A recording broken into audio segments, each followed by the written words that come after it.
What happens when your AI starts hallucinating punk rock stock portfolios, tattoo-powered funerals, and snakeskin coconut water bottles? This isn't sci-fi, it's what creative strategists are actually testing with AI today. I sat down with Leslie Walsh to talk about Raya, the tool that turns hallucinations into strategy gold. From turning Charles Schwab into a punk band to selling Gen Z on QR-coded tombstones, this conversation is as wild as it is brilliant. If you've ever wondered whether AI is here to kill creativity or supercharge it into places you'd never dare go, stick around. Multi-billion-dollar complex federal court litigation. We do it day in, day out. And we've built a team dedicated to doing nothing but keeping you safe in the most dangerous litigation in the world.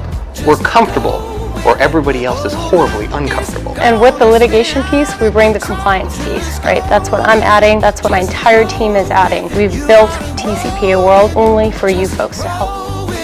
Just go with it. Just go with it. And now the host of the ADOTAT show, the Dean of Data, the Rabbi of Roaz, the Prince of Performance, the Sultan of Strategy, the one, the only. Give us a huge applause to Pesach Latin! Welcome to the ADOTAT show. I am Pesach Latin. We had a bit of a tech malfunction, no video for a few minutes, but we are here with Leslie Walsh of episode 4, the creators of the AI Raya. The first question we always ask, how are you doing? Thanks. Yeah, I'm doing well. You know, it's sunny here, and that always makes me happy. The sun matches my vibe, so yeah, it's a good day. So let's talk a little bit about hallucinations, the AI kind. You've said hallucinations might actually be a feature, not a bug. Can you give me one actual time that RYA hallucinated something brilliant? Yes. So our creative tool is called Raya, and Raya. Sorry, I was going to ask you what it means. Not the dating app, but the creative AI tool. And, you know, when we were first testing it and trying to help train it on what a good idea is, certainly came up with some word salad, you know, some pretty generic derivative down the middle stuff. But it also came up with some really unique, interesting, weird combinations, which is what we leaned more into, because that's what creativity is all about, is finding those unexpected patterns and weird combinations of things. So we gave it a brief. One of our clients is Charles Schwab, and it came up with this idea that involved punk music. And so it was really kind of a fun one. It had sort of a little bit of like fantasy football vibes meets punk music meets Schwab and investing. And it's essentially all about creating a rock band where the investment vehicles that you choose embody sort of the punk ethos and challenge the norms, embracing risk, you know, standing out, sort of the rebels. And then you go into battle against Wall Street giants into sort of a virtual stock market mosh pit. Did that go anywhere? You know, we never actually shared it with Schwab. We probably should have, but it was just one of those things where we were testing and we were like, this is a little weird and out there, but we love it. Like the combinations that it went with was really telling of what's capable with AI. And so we leaned into it. So you've also described AI as a remix culture on warp speed. So Raya, is this the next Daft Punk or Weird Al of strategy? Yeah, I think it could be, right? We really lean into what is unique and different. How many weird places can you go and how quickly can you get there? I think the combination of using AI to accelerate your creativity, not replace it. We're not here to say that, you know, AI is going to take our jobs. I do think humans are still very much important piece of that process, but it might help you get to better places faster and weirder places faster. So yeah, it's definitely the Weird Al vibe. So let's test this a little bit. If I asked Raya to market a funeral home to Gen Z, what would it probably spit out? This is a fun one. So Raya is built upon some proprietary data. That's what we think really sets Raya apart from, let's say, you just asked ChatGPT how to sell a funeral home to Gen Z. And one of the things that it would tell you is that Gen Z is much more likely to be passionate about tattoos.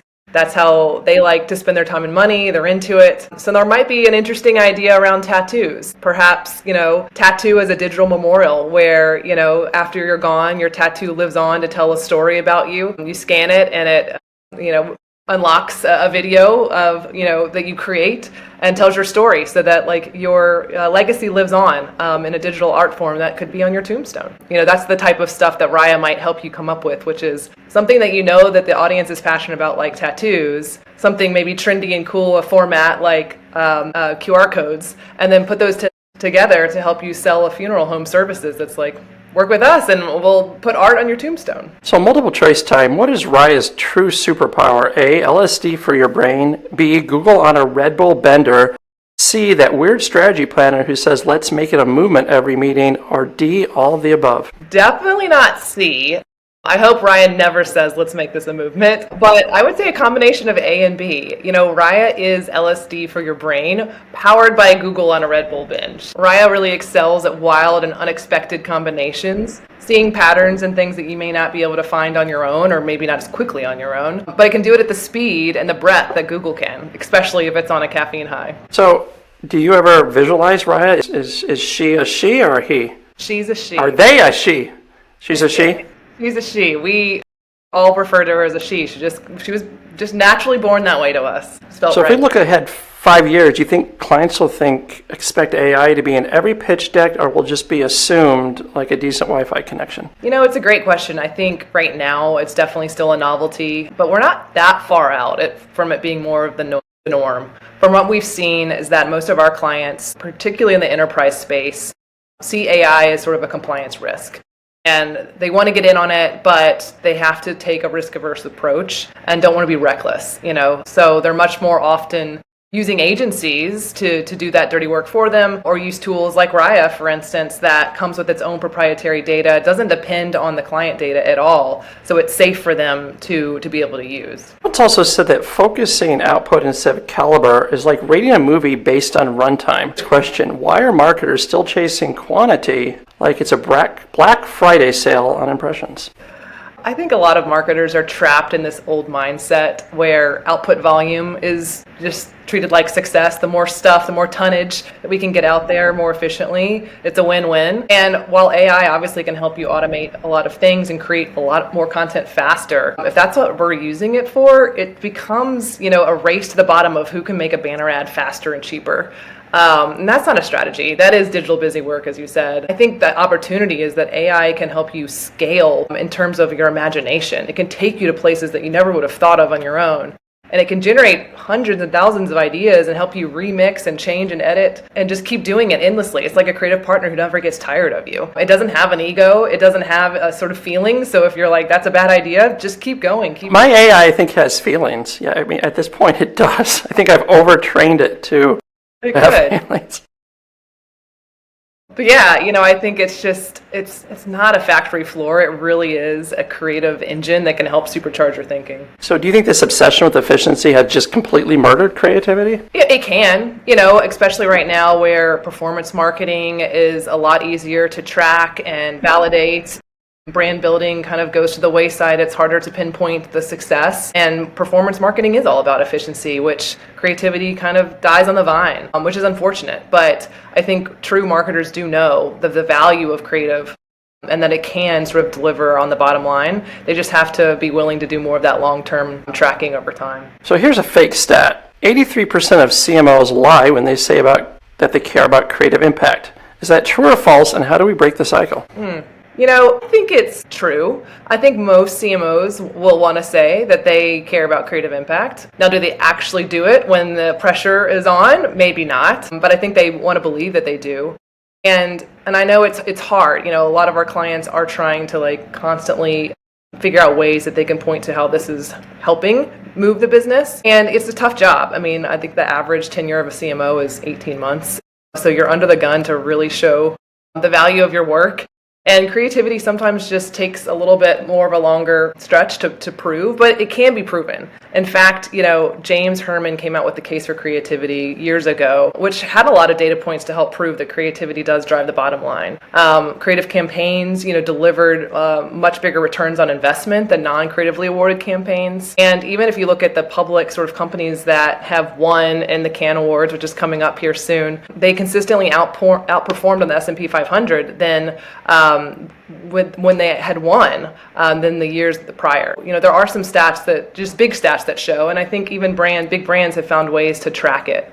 They just have to, really lean into it and try and push for it. Do you have any clients that will take Raya pitches that are absurd but magical? Yeah, well, lots of clients. So, we have a knack right now for financial companies with Raya. We have 3 financial companies that we work with, and they're pretty risk averse if you think about a financial brand. But we have, worked with Charles Schwab to give away a classic muscle car to the winner of the Charles Schwab golf tournament every year, and that came from a Raya generated insight and sort of creative pitch. And we're helping Invesco QQQ right now deliver the 2nd season of a cooking show with celebrity chefs, and again, all of that was helped come to life by Raya. So it's helping some pretty conservative brands take big swings.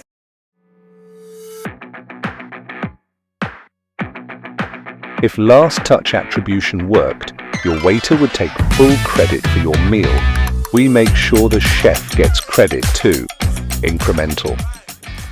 And feel. So give me a metaphor. Sorry, go ahead. Yeah, as I say, I think what helps is that it's grounded in data and it's justified in that this is what your audience likes. And so that helps them sell it up the chain. It doesn't just feel like, oh, this is some crazy idea that the creative agency came up with. It's good to know that this is coming from a place of, this is what I know my audience wants. So give me a metaphor. If AI-generated creative is a dish, what's the Michelin rating, since you're going to Cannes soon, that we should be using? Oh, it all depends on which AI tool you're using, right? So if there's a lot of tools out there. There's probably a new one every single day. And I would say the general average out of a 5-star rating is probably 3. But I would hope that anyone that uses Raya would see a closer to that 5 Michelin star rating. It just all depends on how it's trained and which data it's pulling from. Garbage in is going to give you garbage out. And so we really feel like the winners in this space will be the ones that are training large language models on proprietary data and unique data. So you made the jump from creative strategist to product lead. It's a little bit like switching from directing movies to engineering the camera. So why build Raya instead of waiting for someone else to get it wrong first? Yeah, great question. I mean, we were watching our industry sort of grapple with the fact that AI is changing everything. Every industry is having to sort of come to deal with AI. And so we took a hard look at the value that our agency was delivering, and we knew that in order to succeed, we needed to jump in. Don't let the shark eat us. Let's get ahead of this. And we realized that as an agency, we had been compiling proprietary data for the past decade. That's data that no other agency has. We've made some really awesome creative work that we know has worked for our clients and that has made our clients really happy. And so instead of wondering, what might happen to us if we just wait for AI to take over, we saw a way to lead through it and just throw our hat in the ring and try to make something to put us out in front. So we built and trained our own AI model, and it's helping us deliver bigger creative ideas at scale for our clients. So is building a product inside an agency like raising a unicorn in a dog park? It's not easy. Creativity is very subjective. So it's really hard to train a large language model on how to be creative when everyone has their own recipe for success and everyone kind of thinks something is creative that might not be. So it's something we're continually working on. I would also say, I'm a strategist, but I work really closely with our creative team. And, it's kind of hard to put your ego aside and be like, I'm going to let a machine be creative for me. Like, I don't know how I feel about that. So it's definitely taken a lot of people, a little bit of a shift in their perspective and probably being okay with feeling uncomfortable and letting the machine kind of do some stuff in order to be able to see the benefit in the end. So it's not an easy thing, but I think if you're willing to lean in, you see the benefits. So what's the weirdest resistance you faced? This is funny. We are able to pinpoint any sort of genre or passion point that our audience may have. And we lean into entertainment genres. So think of like a cappella all the way to zoology. We can tell you how any American down to 0.5% of the population is actually into that. And I would say that, we have a pretty robust data set on the levels of genres and details that we get into. And one of our clients, or product clients actually, pushed back that it wasn't specific enough because they felt that adult entertainment should have been a genre. And we have burlesque, But, we just didn't go there with adult entertainment. And so, it was kind of a weird ask and, something that maybe we should consider adding in the future. But we just felt like we might not have a lot of clients that really want to lean into that. So what's one product development lesson you tattoo on a new strategist's brain? And don't say fail fast. No, definitely not. I mean, you don't have to be a prompt engineer or a developer or even an engineer at all in order to learn AI. You just have to have sort of level of expertise in something. Domain expertise, as they say. And then you also have to be curious, and you also have to want to lean in and learn how to build something or train something. I think all it takes is being knowledgeable about a certain subject and then having sort of the passion and the will to learn something new. So hypothetically, VC offers you $50 million for Raya, but demands you make it more AI influencer friendly. Would you sell it? I mean, I absolutely would sell it. Now, I would have to definitely consult the two co-founders on Raya. I wouldn't be able to make that decision on my own. But, so Raya couldn't make it for you? Raya could potentially give us an opinion on that. And I think she would say yes, because right now, Raya can tell you, which influencers are trending in any given genre. So if you want to know who's the top burlesque influencer, Raya can tell you that. So it seems like a nice next step is to sell it to, a VC that's looking for a tool for influencers. If you had to sell it outside of episode 4, what is the tagline on the Series A deck? The tagline, I don't know about a tagline yet. Maybe like, radical creative, at the touch of a button. But really, the elevator pitch, in a sense, is that Raya is a creative AI tool that can give brands weeks of agency-level creative thinking in a matter of days. And it delivers breakthrough, radical, yet acceptable ideas for any audience. So probably the funnest part of the interviews is I get to strand you on a desert island. And in this case, you want to be with your husband, your kids, Jose Andres, and Bear Grylls. Everyone chooses Bear Grylls. Yeah, Sounds like a Michelin starred episode of Survivor. Let's test your survival strategy as a market with no Wi-Fi. So you have to launch a brand with only coconuts, palm fronds, and sand. Palm fronds. Well, it's hard to say. What is your product? And what's the campaign tagline? It would have to be something with coconuts. You're on an island. Coconuts hopefully would be in abundance there. And I like coconut water. And I feel like every time I look, there's like some new water bottle out there, whether it's right. Swell or, whatever. It's like there's a new bottle and I keep adding them to them. I mean, our cabinet for all of the water bottles is literally overflowing. So you should look at Cocoa Taps. My friend owns it. Oh, really? Coconuts with a tap, yeah. Yeah, perfect. Drink it straight from it. They pre-tap it and you buy it. It's all the, yeah. There you go. I was thinking more like esoteric, especially if I have Bear Grylls with me. He's a survivalist. He's probably not afraid of snakes. And he would probably be able to figure out how to put coconut water in a snake skin. And that could be like a new sustainable way to drink water. So it's not using plastic or, any other materials. And it's from the island. And Chef Andres... The tagline would be the wildest way to stay hydrated. Chef Andres makes you a 3-course dinner over the fire. Bear Grylls saves you a goat. You have to present a QBR. What is your deck titled? Leaning into sort of the film genres, I think about Chef's Table meets Man vs. Wild. So I think the pitch deck slide would be the art of surviving. Chef's Table. I'm trying to remember that movie. Was that the one where they kill the people? No, it's a Netflix series. It's really nice. It's like beautiful. Okay, it's a series. Yes, I know it. Yes, I have friends that are some well-known chefs, and yeah, they mention it to me. That's great. Yeah. It's an art form, right? Every time you watch it. If there was that movie about obnoxious guests who get killed as part of the menu, as part of the movie, as the menu actually. I forget what it was called. I don't know if I've seen that one. Yeah. Let's say Raya washes ashore. You now have AI on a solar charger. What is the first brief you give it? Well, if I'm trying to sell my snakeskin coconut water, I would probably ask Raya how to do that. And, it might tell me that if Gen Z is much more likely to be passionate about sustainability, I think we all kind of know that. That may not be surprising. And it would probably give me some really interesting sort of anti-plastic ideas. Why use plastic when nature's already, invented waterproof packaging? Who knows what it would come up with, but I would probably ask for marketing ideas and crazy radical ways to sell it after I got off the island. Yeah, the movie was The Menu with, and I can never say his name right, Ralph Fiennes as the chef. Nice. It's a darkly comedic horror thriller where exclusive chef serves deadly courses to his unsuspecting guests. Love that mashup of genres. We need to use that for Raya inspiration. Your sons form a focus group. The product sucks. Do you A, blame the goat, B, rebrand it as an NFT, or C, cry and pivot? Definitely A, blame the goat, because my kids are 5 and 3. They are obsessed with animals. So I think a goat would definitely interfere in their thinking.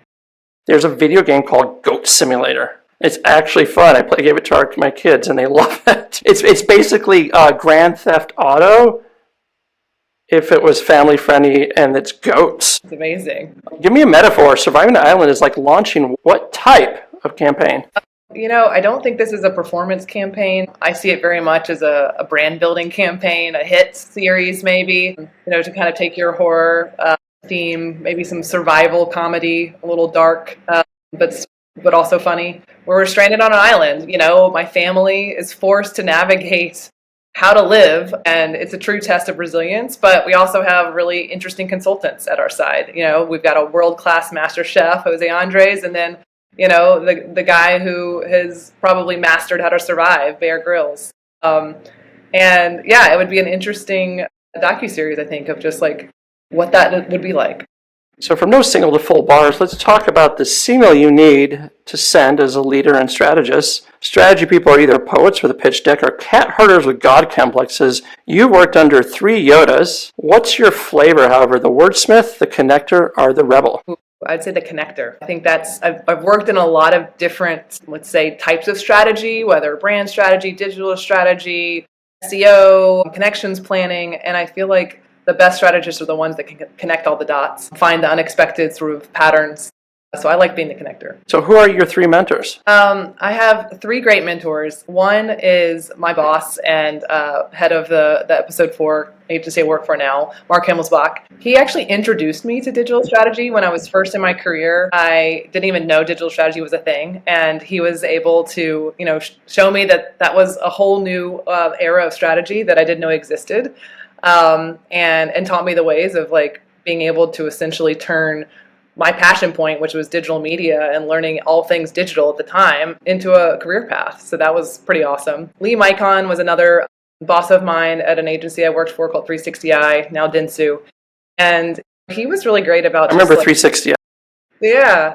Yeah, a long time ago. It's too bad. It's part of Dentsu now. It's a big part of the holding company, but the 360i culture was just, second to none. It was really a special place. And anyway, Lee Michelin was one of the heads of strategy for many, many years there. And he was a great mentor in that if you're ever stuck on something, you're trying to crack a brief or you're working on something and you're just stuck, he would always say, if you've been working on it for longer than 15 minutes, get up and ask somebody. Get out of your head. Just get a fresh perspective because you're thinking about it too much. And that was just such a good reminder and such a simple thing to remember. And then lastly, I would say Mark Pollard. I never worked with him, but he's pretty well known in the strategy world. He does the Sweathead community, which is really about helping sort of train strategists and give strategy people, a network, a community to learn from. And I was able to take one of his classes, and it was really helpful because he really instills in you the power of words, how to, not use jargon and really just get at the heart of what you're trying to say,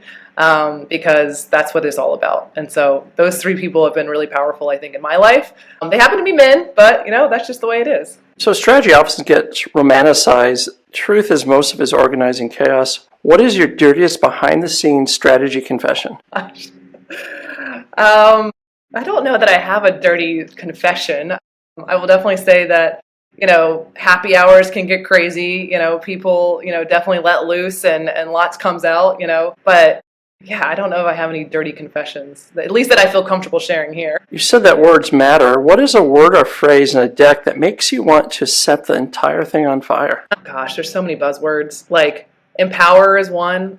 Anytime anyone tries to say that empower is a strategy or empowering or even use it in a tagline, I'm like, come on, it doesn't mean anything, or people overuse it, so now it means nothing.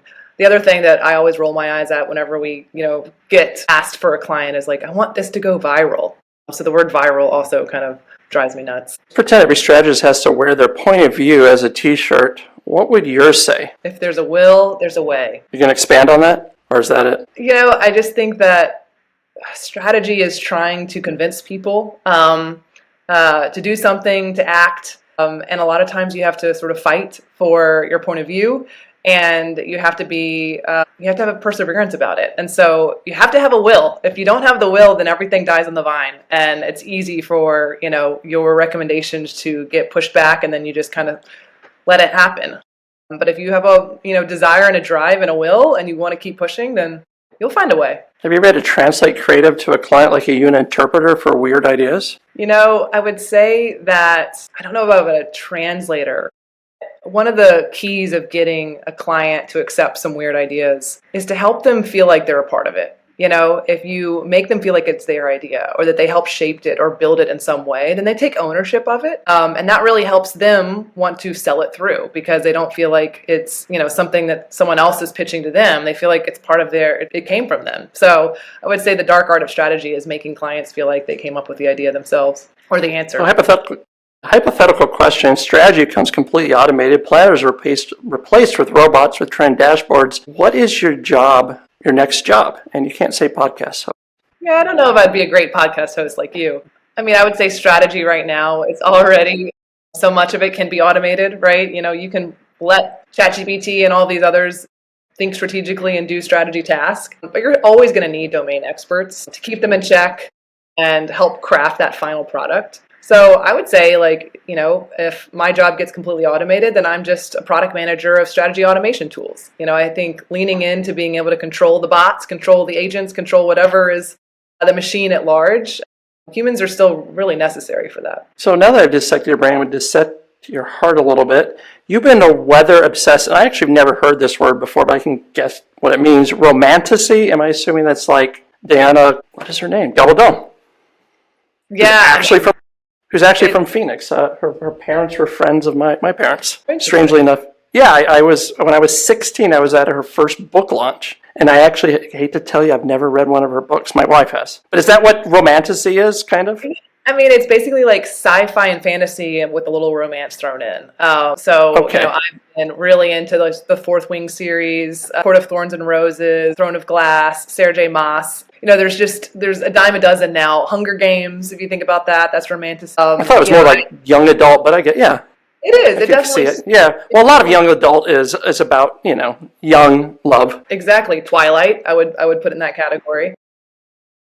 I just saw him in a new movie called with the same director who did Snowpiercer, it's a Korean director, but yeah, the Shiny Vampire was in a new movie recently it was very, very dark. Now I can't remember the name of it. Mickey 17 or something, Mickey 16, maybe 18. Yeah. Sorry for interrupting you. Romanticy. Yeah, romanticy. I love it. What is romanticy?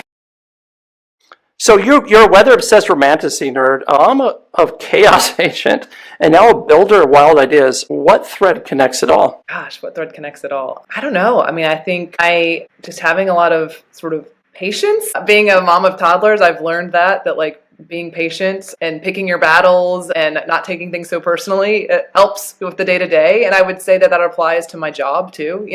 As a strategist, we're constantly sharing our opinions and trying to convince people of different things. And you kind of have to have patience and let it go. And if you don't get your way the first time, it's all right. Maybe you can convince them of the next thing. Yeah, and I would say just being curious and having sort of childlike wonder about everything that you do. I like to think that I have a strong inner child. I love doing all of the activities with my kids. It's fun for me. Sometimes that exhausts people. My husband, for instance, does not enjoy a lot of the activities, but I do. And I think having a strong inner child just helps with my day job, at least. I have a note here to ask you about bacon dating apps. What's that about? So when I was at 360i, we worked with Oscar Mayer, and specifically to promote their bacon, which if you're a bacon lover, Oscar Mayer has some pretty good bacon, I will attest. I'm not just drinking the Kool-Aid on that one. And, they would come to us as their agency to help them push their bacon to more people. And luckily, bacon had a very large, avid following in social. I think this was back in the days of Tumblr, and, there's a ton of just buzz around bacon.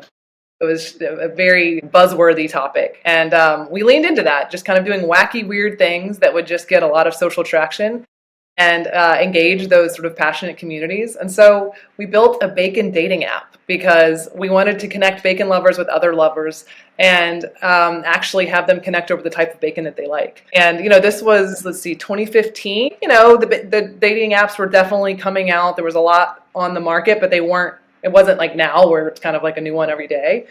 So it was a really fun thing to work on. And Oscar Mayer went all in. I mean, they literally had a dating app, and it was truly connecting real people in real life. Now, it doesn't exist today. They did not want to go into that as a business model for them moving forward, but it really helped, drive a lot of awareness and engagement. It was even in some of the, I forget who it was, but there was a interesting game show that had just come up.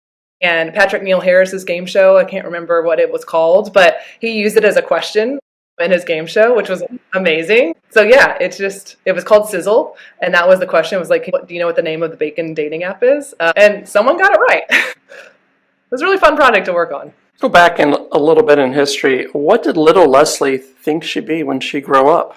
I always thought I'd be a teacher. That was, I guess, my exposure, right? You're in school all the time, and I just thought... But you wanted to actually get paid, right?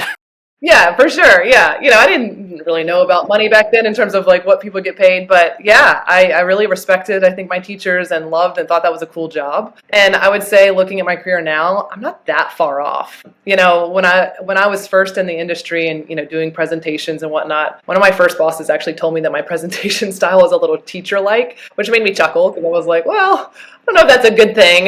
Probably not. I need to fix that, but also fitting for me since I wanted to be a teacher. As strategists are expected to sort of be in on the know on things and kind of in on the next trend or, kind of the smartest voice in the room type thing. And come across as teacher style. And I think the best teachers and the best strategists are the ones that help you not just learn something new, but see things in a different way. So what's one non-industry skill that secretly makes you a better marketer? Cooking, negotiating with toddlers, witchcraft? Definitely negotiating with toddlers because, again, they test your patience. And if you can negotiate with a toddler... And a lot of men in the industry are toddlers, I think. Yeah.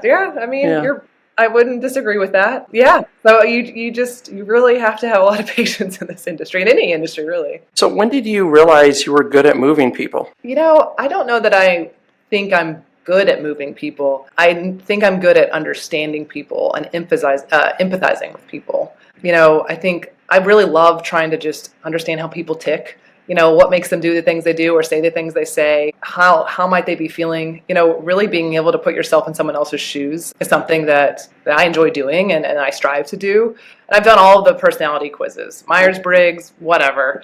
I do score high for empathy, which I think is key. And when you understand someone, you're just much more likely to understand how to connect with them, communicate with them. And that's the core of what we do in marketing, right? Is we're just trying to connect with people. So give me a romantasy comedy title for your life right now. Romantasy title. The sci-fi element, I'd have to think of. Oh, romantic comedy, that works too.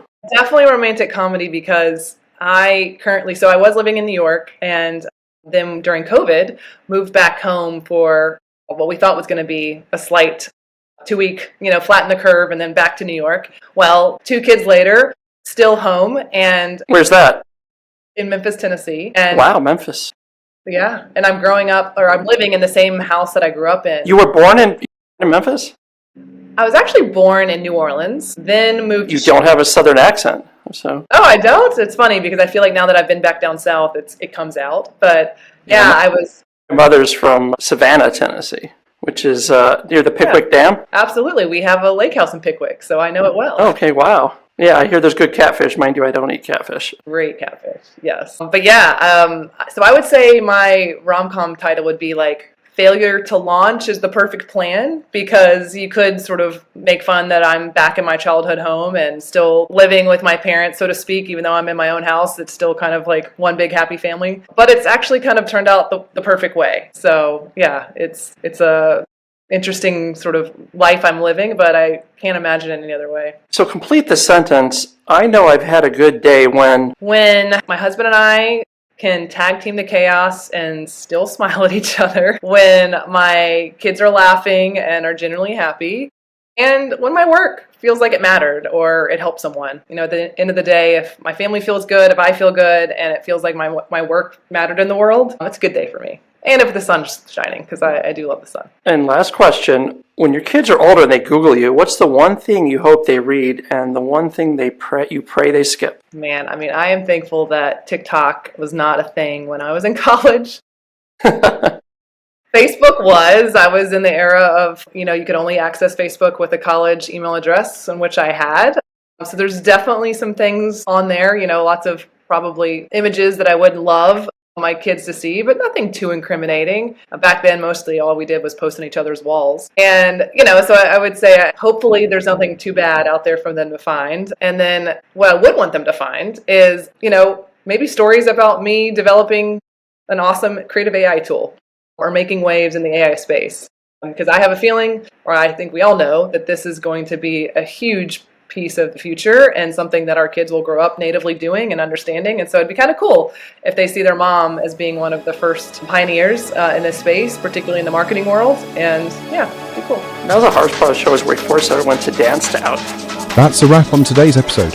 Huge thanks to incremental.com, because measuring what actually moves the needle matters more than chasing vanity dashboards. And to Trout and Amin LLP, the only legal Sherpas I trust to navigate the wild jungle of advertising without getting eaten alive. Leslie left us with a challenge: stop treating AI like a factory floor and start using it as a creative accomplice.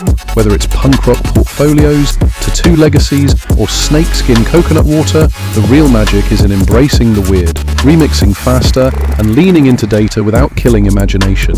If CMOs keep pretending they care about creativity while still chasing impressions like it's Black Friday, they'll miss the real story. AI isn't replacing the human spark, it's daring us to be bolder, wilder, and more patient in pushing ideas through. So remember, stay bold, stay curious, and know more than you did yesterday.